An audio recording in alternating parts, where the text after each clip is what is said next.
নমস্কার দর্শক বন্ধুগণ, সাধক জীবন চ্যানেলে সকলকে স্বাগত জানাই। আজকে শ্রী শ্রী রামকৃষ্ণ কথামৃত শ্রীমকথিত থেকে পাঠ, ষষ্ঠ পরিচ্ছেদ, প্রথম খণ্ড, তৃতীয় দর্শন। নরেন্দ্র ভবনাথ মাস্টার তখন বরাহনগরে ভগিনীর বাড়িতে ছিলেন। ঠাকুর শ্রীরামকৃষ্ণকে দর্শন করা অবধি সর্বক্ষণ তাহারই চিন্তা সর্বদাই যেন সেই আনন্দময় মূর্তি দেখিতেছেন ও তাহার সেই অমৃতময়ী কথা শুনিতেছেন। ভাবিতে লাগিলেন, এই দরিদ্র ব্রাহ্মণ কিরূপে এইসব গভীর তত্ত্ব অনুসন্ধান করিলেন ও জানিলেন, আর এত সহজে এই সকল কথা বুঝাইতে তিনি এ পর্যন্ত কাহাকেও কখনো দেখেন নাই। কখন তাহার কাছে যাইবেন ও আবার তাহাকে দর্শন করিবেন, এই কথা রাত্রদিন ভাবিতেছেন। দেখিতে দেখিতে রবিবার 5ই মার্চ আসিয়া পড়িল। বরাহনগরের নেপালবাবুর সঙ্গে বেলা 3টা-4টার সময় তিনি দক্ষিণেশ্বরের বাগানে আসিয়া পৌঁছিলেন। দেখিলেন, সেই পূর্ব পরিচিত ঘরের মধ্যে ঠাকুর শ্রীরামকৃষ্ণ ছোট্ট তক্তপোষের ওপর বসিয়া আছেন। ঘরে এক ঘর লোক। রবিবার অবসর হইয়াছে, তাই ভক্তেরা দর্শন করিতে আসিয়াছেন। এখনও মাস্টারের সঙ্গে কাহারও আলাপ হয় নাই। তিনি সভা মধ্যে এক পার্শ্বে আসন গ্রহণ করিলেন।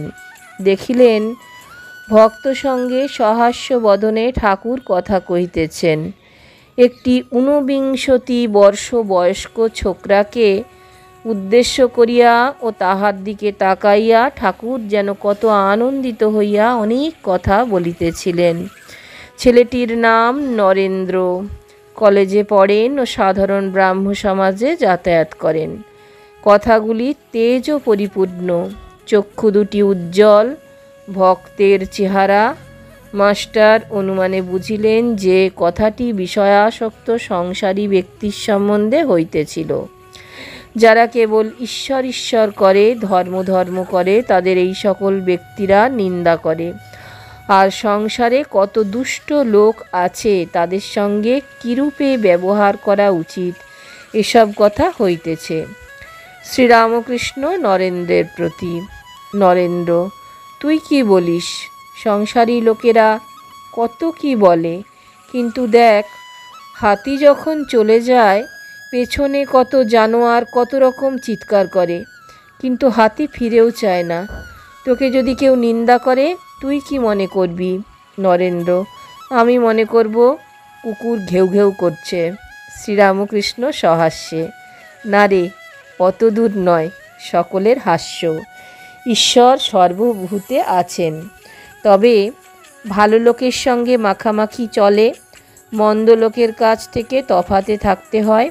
বাঘের ভিতরেও নারায়ণ আছে, তা বলে বাঘকে আলিঙ্গন করা চলে না। সকলের হাস্য। যদি বলো বাঘ তো নারায়ণ, তবে কেন পালাবো? তার উত্তর, যারা বলছে পালিয়ে এসো, তারাও নারায়ণ। তাদের কথা কেন না শুনি? একটি গল্প শোনো। কোনো এক বনে একটি সাধু থাকেন। তার অনেকগুলি শিষ্য। তিনি একদিন শিষ্যদের উপদেশ দিলেন যে সর্বভূতে নারায়ণ আছেন, এইটি জেনে সকলকে নমস্কার করবে। একদিন একটি শিষ্য হোমের জন্য কাঠ আনতে বনে গেছিল। এমন সময় একটা রব উঠল: কে কোথায় আছো, পালাও, একটা পাগলা হাতি যাচ্ছে। সবাই পালিয়ে গেল, কিন্তু শিষ্য পালালো না। সে জানে যে হাতিতেও যে নারায়ণ আছে, তবে কেন পালাবো? এই বলে দাঁড়িয়ে রইল। নমস্কার করে স্তব স্তুতি করতে লাগলো। এদিকে মাহুত চেঁচিয়ে বলছে, পালাও পালাও। শিষ্যটি তবুও নড়ল না। শেষে হাতিটা সুরে করে তুলে নিয়ে তাকে একেবারে ছুঁড়ে ফেলে দিয়ে চলে গেল। শিষ্য ক্ষতবিক্ষত হয়ে অচৈতন্য হয়ে পড়ে রইল। এই সংবাদ পেয়ে গুরু ও অন্যান্য শিষ্যেরা তাকে আশ্রমে ধরাধরি করে নিয়ে গেল আর ঔষধ দিতে লাগলো। খানিকক্ষণ পরে চেতনা হলে ওকে কেউ জিজ্ঞাসা করলে, তুমি কেন হাতি আসছে শুনে চলে গেলে না? বললে, গুরুদেব যে আমায় বলে দিয়েছিলেন যে নারায়ণী মানুষ, জীব জন্তু সব হয়েছেন, তাই আমি হাতি নারায়ণ আসছে দেখে সেখান থেকে সরে যাই নাই। গুরু তখন বললেন, বাবা, হাতি নারায়ণ আসছিলেন বটে, তা সত্য, কিন্তু বাবা মাহুত নারায়ণ তো তোমায় বারণ করেছিলেন। যদি সবই নারায়ণ তবে তার কথা বিশ্বাস করলে না কেন? মাহুত নারায়ণের কথাও তো শুনতে হয়। সকলের হাস্য। শাস্ত্রে আছে অপনারায়ণ, জল নারায়ণ, কিন্তু কোনো জল ঠাকুর সেবায় চলে, আবার কোনো কোনো জলে আঁচানো বাসন মাজা কাপড় কাচা কেবল চলে, কিন্তু খাওয়া বা ঠাকুর সেবা চলে না। তেমনি সাধু অসাধু ভক্ত অভক্ত সকলেরই হৃদয়ে নারায়ণ আছে, কিন্তু অসাধু অভক্ত দুষ্ট লোকের সঙ্গে ব্যবহার চলে না, মাখামাখি চলে না। কারো সঙ্গে কেবল মুখের আলাপ পর্যন্ত চলে, আবার কারো সঙ্গে তাও চলে না। এই রূপ লোকের কাছ থেকে তফাতে থাকতে হয়। একজন ভক্ত মহাশয় যদি দুষ্ট লোকে অনিষ্ট করতে আসে বা অনিষ্ট করে, তাহলে কি চুপ করে থাকা উচিত? শ্রীরামকৃষ্ণ, লোকের সঙ্গে বাস করতে গেলে দুষ্ট লোকের হাত থেকে আপনাকে রক্ষা করবার জন্য একটু তমগুণ দেখানো দরকার, কিন্তু সে অনিষ্ট করবে বলে উল্টে তার অনিষ্ট করা উচিত নয়। এক মাঠে এক রাখাল গরু চড়াত। সেই মাঠে একটা ভয়ানক বিষাক্ত সাপ ছিল। সকলেই সেই সাপের ভয়ে অত্যন্ত সাবধানে থাকত। একদিন একটি ব্রহ্মচারী সেই মাঠের পথ দিয়ে আসছিল। রাখালেরা দৌড়ে এসে বললে, ঠাকুর মহাশয়, ওদিক দিয়ে যাবেন না, ওদিকে একটা ভয়ানক বিষাক্ত সাপ আছে। ব্রহ্মচারী বললে, বাবা তা হোক, আমার তাতে ভয় নাই, আমি মন্ত্র জানি। এই কথা বলে ব্রহ্মচারী সেই দিকে চলে গেল। রাখালেরা ভয়ে কেউ সঙ্গে গেল না। এদিকে সাপটি ফনা তুলে দৌড়ে আসছে, কিন্তু কাছে না আসতে আসতেই ব্রহ্মচারী যেন এইটি মন্ত্র পড়লে অমনি সাপটা কেঁচোর মতো পায়ের কাছে পড়ে রইল। ব্রহ্মচারী বললে, ওরে তুই কেন পরের হিংসা করে বেড়াস? আয়, তোকে মন্ত্র দিব। এই মন্ত্র জপলে তোর ভগবানে ভক্তি হবে, ভগবান লাভ হবে, আর হিংসা প্রবৃত্তি থাকবে না। এই বলে সে সাপকে মন্ত্র দিল। সাপটা মন্ত্র পেয়ে গুরুকে প্রণাম করলে আর জিজ্ঞাসা করলে, ঠাকুর কি করে সাধনা করব বলুন? গুরু বললেন, এই মন্ত্র জপ কর আর কারোকে হিংসা করবি না। ব্রহ্মচারী যাবার সময় বললে, আমি আবার আসব। এই রকম কিছুদিন যায়। রাখালেরা দেখে যে সাপটা কামড়াতে আসে না, ঢেলা মারে, তবুও রাগ হয় না, যেন কেঁচোর মতন হয়ে গেছে। একদিন একজন রাখাল কাছে গিয়ে ল্যাজ ধরে ঘুরপাক দিয়ে তাকে আছড়ে ফেলে দিল। সাপটার মুখ দিয়ে রক্ত উঠতে লাগলো আর সে অচেতন হয়ে পড়ল, নড়ে না চড়ে না। রাখালেরা মনে করলে যে সাপটা মরে গেছে। এই মনে করে তারা সব চলে গেল। অনেক রাত্রে সাপের চেতনা হলো। সে আস্তে আস্তে অতি কষ্টে তার গর্তের ভেতর চলে গেল। শরীর চূর্ণ, নড়বার শক্তি নেই। অনেক দিন পরে যখন অস্থি চর্মসার, তখন বাহিরে আহারের চেষ্টায় রাত্রে একবার চড়তে আসতো। ভয়ে দিনের বেলা আসতো না। মন্ত্র লওয়া অবধি আর হিংসা করে না। মাটি পাতা গাছ থেকে পড়ে গেছে এমন ফল খেয়ে প্রাণদান করে। প্রায় 1 বৎসর পরে ব্রহ্মচারী সেই পথে আবার এলো। এসেই সাপের সন্ধান করলে। রাখালেরা বললে যে সাপটা মরে গেছে।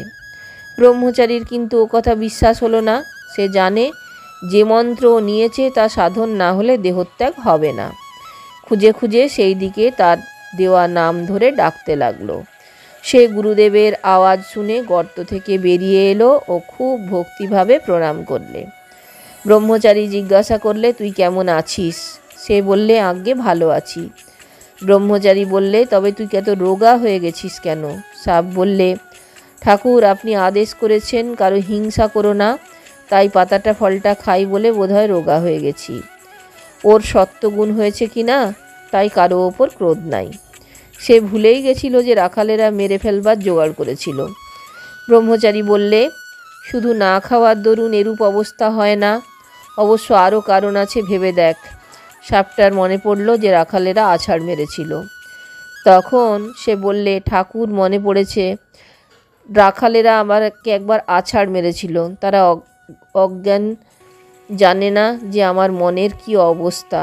আমি যে কাহাকেও কামড়াবো না বা কোনো রকম অনিষ্ট করব না কেমন করে জানবে? ব্রহ্মচারী বললে, ছি, তুই এত বোকা, আপনাকে রক্ষা করতে পারিস না? আমি কামড়াতে বারণ করেছি, কিন্তু ফোঁস করতে তো নয়।